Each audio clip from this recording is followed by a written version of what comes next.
Les élèves de la première année collège, j'espère que vous allez bien. Pour bien comprendre l'utilisation de l'ampèremètre, on va faire un exercice. Donc, l'exercice 1, Karim réalise un circuit électrique contenant un générateur, une lampe et un moteur en série. Il désire mesurer l'intensité du courant qui traverse le circuit. Première question, petit a. Comment appelle-t-on l'appareil qui mesure l'intensité du courant électrique? Donnez son symbole. Pour répondre à la première question, on a déjà vu dans le cours que l'appareil de mesure de l'intensité, c'est l'ampèremètre. Donc on écrit la réponse, l'appareil de mesure de l'intensité du courant électrique s'appelle ampèremètre. Son symbole est celui-là. Donc le symbole de l'ampèremètre, il est noté, il est symbolisé par la lettre A au milieu d'un cercle.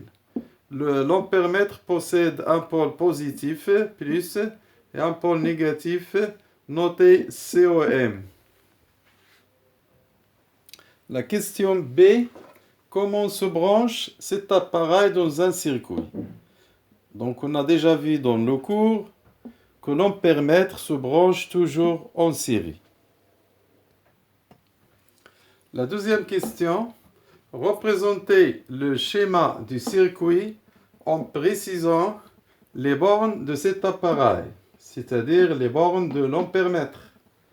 Donc la réponse à la question, le schéma du circuit est le suivant.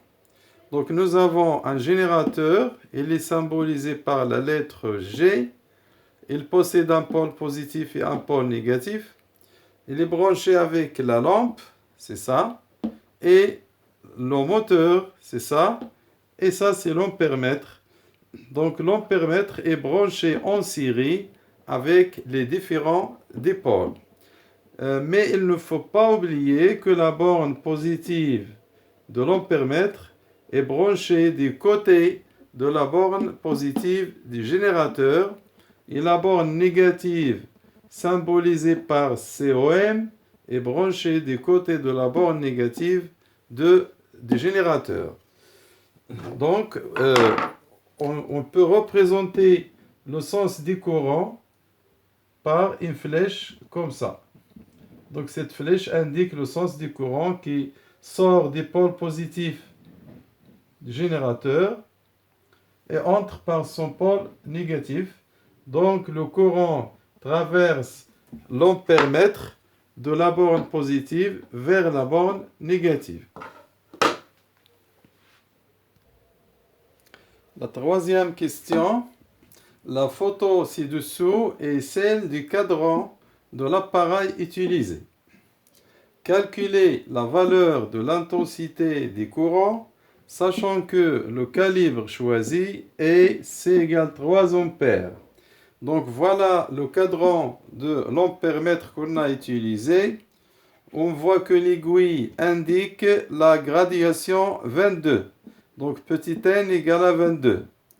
Le nombre de gradations de l'échelle est gradée de 0 jusqu'à 30. Donc le nombre total égale à 30. Grand N égale 30. Donc pour calculer l'intensité du courant électrique, on utilise cette formule. I égale C, c'est-à-dire le calibre, fois petit n, c'est-à-dire la gradation indiquée par l'aiguille, divisé par grand N.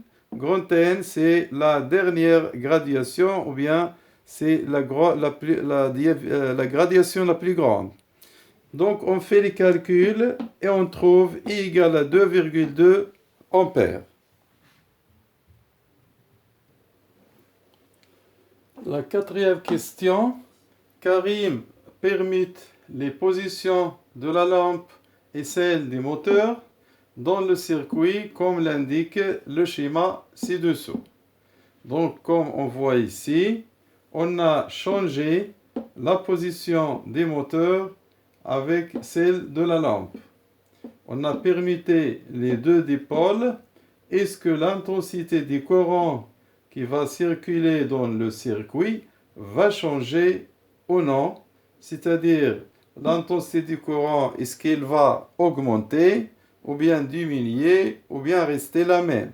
Justifie.